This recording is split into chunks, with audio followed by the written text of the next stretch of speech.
Serfdom emerged in Russia in the 11th century and would continue to grow over the next several hundred years into the dominant economic labor system in the country.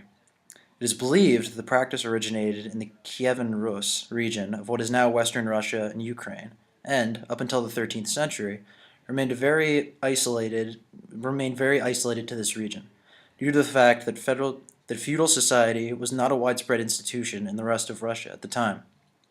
Between the 13th and 15th centuries, the number of serfs drastically increased, as Slavic unrest resulted in the destruction of thousands of Russian peasants' homes, forcing them to seek refuge living in the property of wealthy landowners. Thus began the widespread rise of feudalism in the Russian Empire.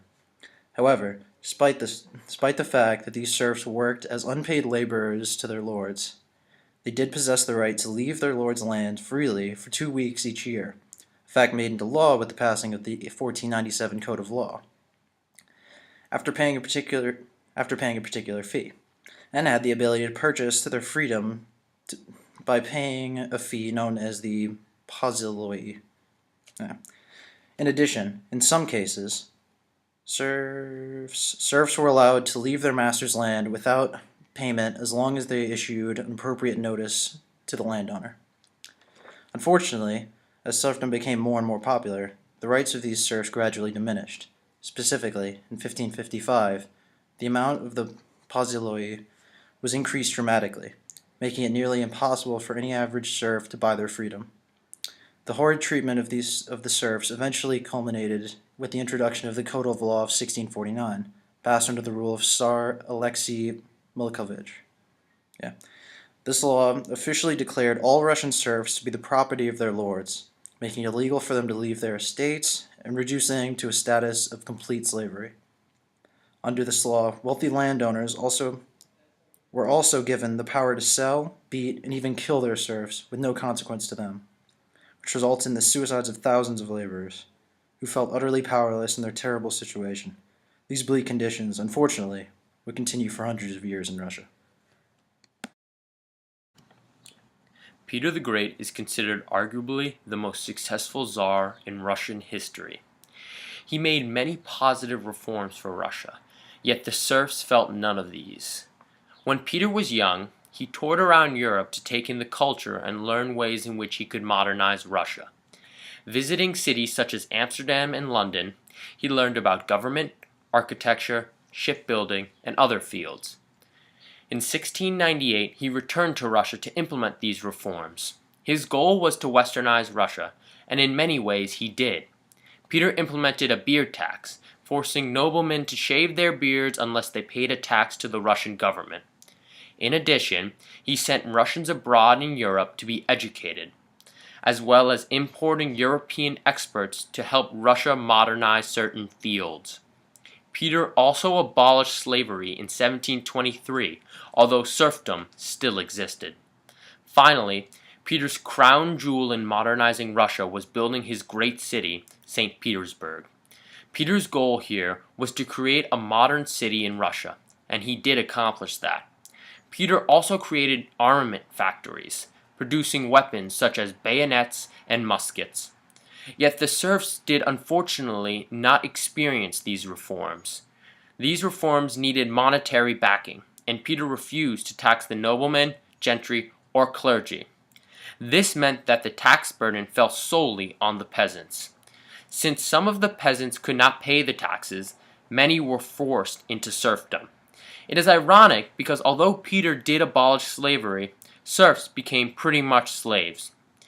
Peter the Great's tax legislation thus led to the final elimination of the ancient difference between serf and slave. Also, in 1722, Peter imposed a law that the serf was not allowed to leave their estate without the permission of their master. And although industry was being advanced, the merchants who helped develop this industry would receive tax breaks, while serfs were forced to work in these factories. Many serfs lost their lives due to this forced labor, and forced labor in the swamps of St. Petersburg was lost at a cost in lives far exceeding that of the Battle of Poltava. Russia remained socially and economically backward due to serfdom. It was an excuse to Russia's military incompetence, food shortages, overpopulation, civil disorder, and industrial backwardness. Its agricultural society was unable to compete with the industrialized empires of Western Europe. This was obvious in the Crimean War in 1854, where the enemy volunteer soldiers were far more superior than the conscripted serfs. It once prided martial strength, lost 2 years after entering the war at the hands of the allied armies of France, Britain, and Turkey. Serfdom could not produce the same caliber soldier that Russia needed. In his speech before the State Council on March 30th, 1842, Nicholas I recognized that serfdom was a palpable and obvious evil. Following each succession of the throne was a newfound hope of serfs being liberated one day. According to official records kept by the Ministry of the Interior between 1826 and 1854, there had been 712 peasant uprisings in Russia. Alexander II, nicknamed the Liberator, followed his father's footsteps, succeeding the throne in 1855 at the very end of Russia's defeat in the Crimean War. He was seen as a liberal, but not for his own sake, but for the sake of the regime. However, it was no easy task to disentangle 111,555 knots of land, holding over 23 million serfs. Just like Abraham Lincoln could not simply liberate all the slaves and distribute all the southern plantations, Alexander II could not just give away land that was legally owned by the landlord. According to the 1857 report of Prince V.A. Dolgorukov, he said, quote, "The majority of nobles think that the illiterate peasants are not able to understand civil rights, that in full freedom they will become wilder than beasts, that disturbances, robberies, and murders will be almost inevitable." End quote. It was clear that Alexander II needed to concede to both sides to please the nobles and the peasantry. Starting in 1856, Alexander II announced to the nobles of Russia that the existing condition of owning souls cannot remain unchanged.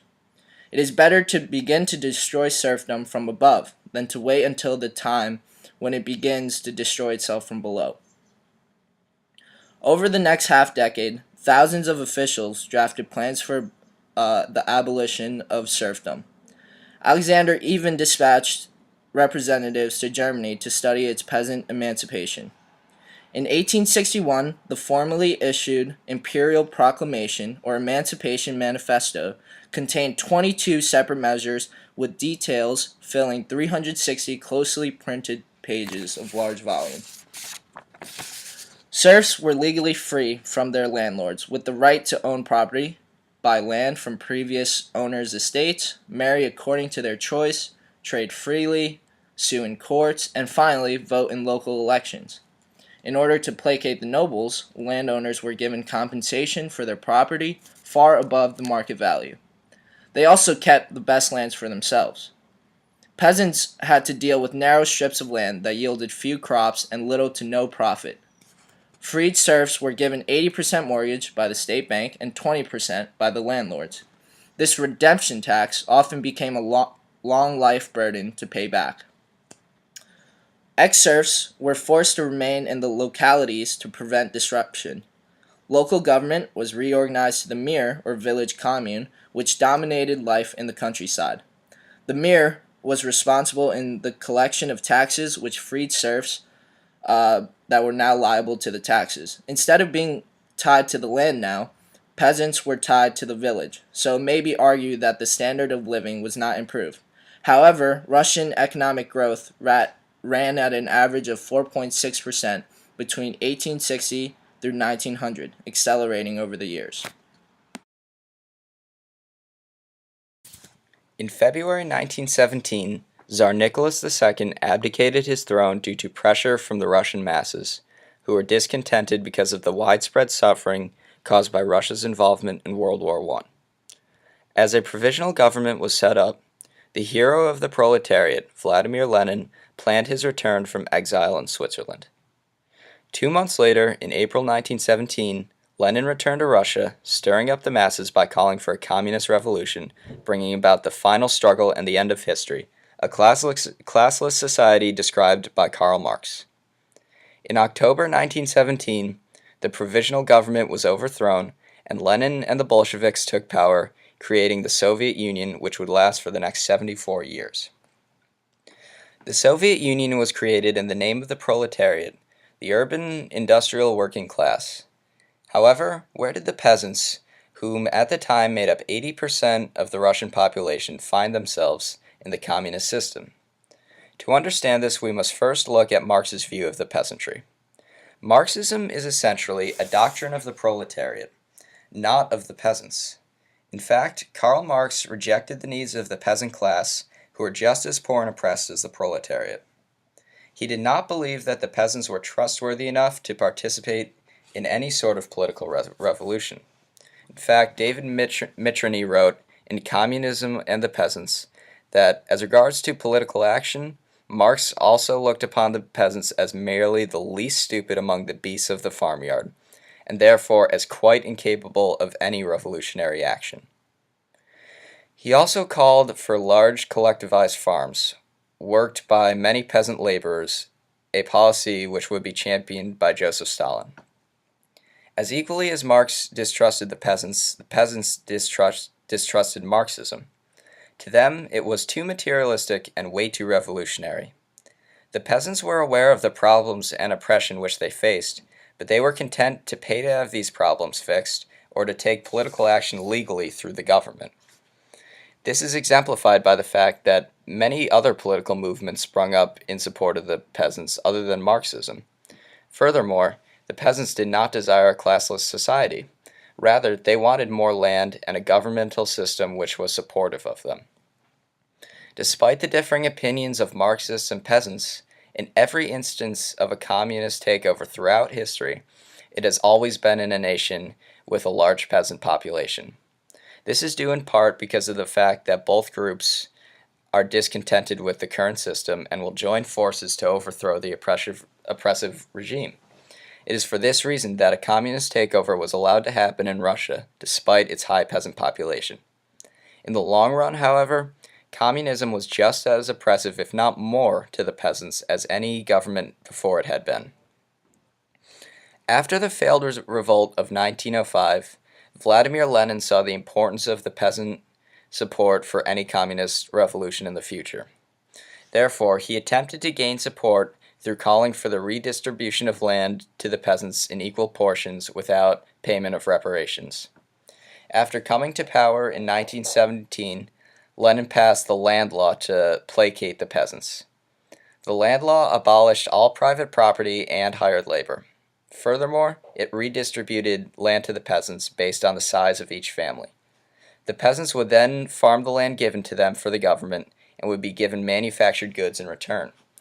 However, following the redistribution of land, the civil war occurred between the Bolsheviks and the anti-Bolsheviks, meaning that very little manufacturing actually took place. Furthermore, there was a great need for agriculture to feed the army, and almost all the peasants' product was being taken. During the years of the Civil War, there was widespread famine, especially for the peasants.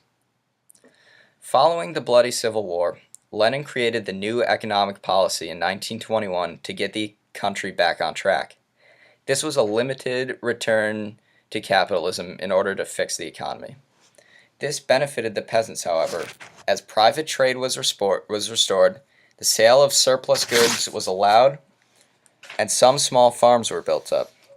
The NEP was seen as a truce with the peasants, who had suffered greatly during the Civil War. However, as Soviet state factories could not furnish the peasants with adequate goods in return for their agriculture, the peasant work ethic declined, leading to a decline in food production. After Joseph Stalin rose to power, in 1929 he instituted widespread reforms to fix this problem. However, the peasants suffered tremendously. Stalin instituted the Marxist policy of collectivization of agriculture.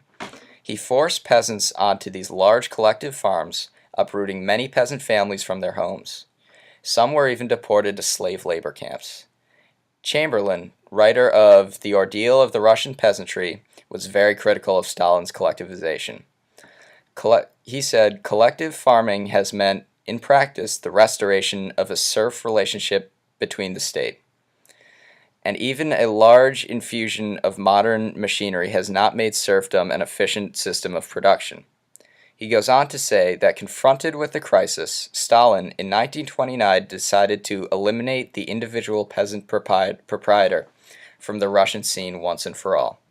This was as bloody and ruthless a decision as any taken by Ivan the Terrible. In response to this forced collectivization, the peasants began neglecting their fields, reducing agricultural output. In response, however, Stalin withheld food stocks from peasants, and many starved to death in the Soviet famine of 1932 to 1933. While this did indeed break peasant resistance, it did nothing to increase agricultural output. Therefore, starvation was even more rampant for the growing Soviet population. The poor conditions of the peasants in the Soviet Union continued until its downfall in 1991. Millions died in the 74-year-long reign of the communist government. Therefore, communism made conditions for peasants even worse, even though it was aimed at improving conditions for the lower classes in theory. The peasants were no longer exploited by the kulak class, the wealthy farmers. However, they were equally, if not more, exploited by the communist government than they had ever been before. This was despite the fact that the proletariat made up a much smaller portion of Russia than the peasants. In conclusion, no reforms made since the beginning of serfdom truly made life better for the Russian peasants. Over hundreds of years, minimal progress took place, and the peasants in Russia were constantly amongst the poorest in Europe. The serfs were consistently thrown to the wayside and forgotten about. They earned the title of being the poorest people in all of Europe and easily the most oppressed. For centuries, the moral question of serfdom was never addressed, and their situation became even more dreary. For the Russian people, they became an outlet for other frustrations. All of the anger was taken out on the serfs, legally along as physically, since they could be beaten and killed by their masters. The feudal system throughout all of Europe was a terrible thing during the Middle Ages, but Russia never left the Middle Ages, and therefore the feudal system, due to their isolation. With every new czar or regime, nothing ever changed in the right direction for these serfs. Instead, progressively over time, their situation grew more and more dire. Only 50 or 60 years ago, the serfs were still suffering and dying in large numbers on the collective farms. They were always ignored and abused, and Russia has a long way to go until full reparations are paid to the survivors of this terrible time in history.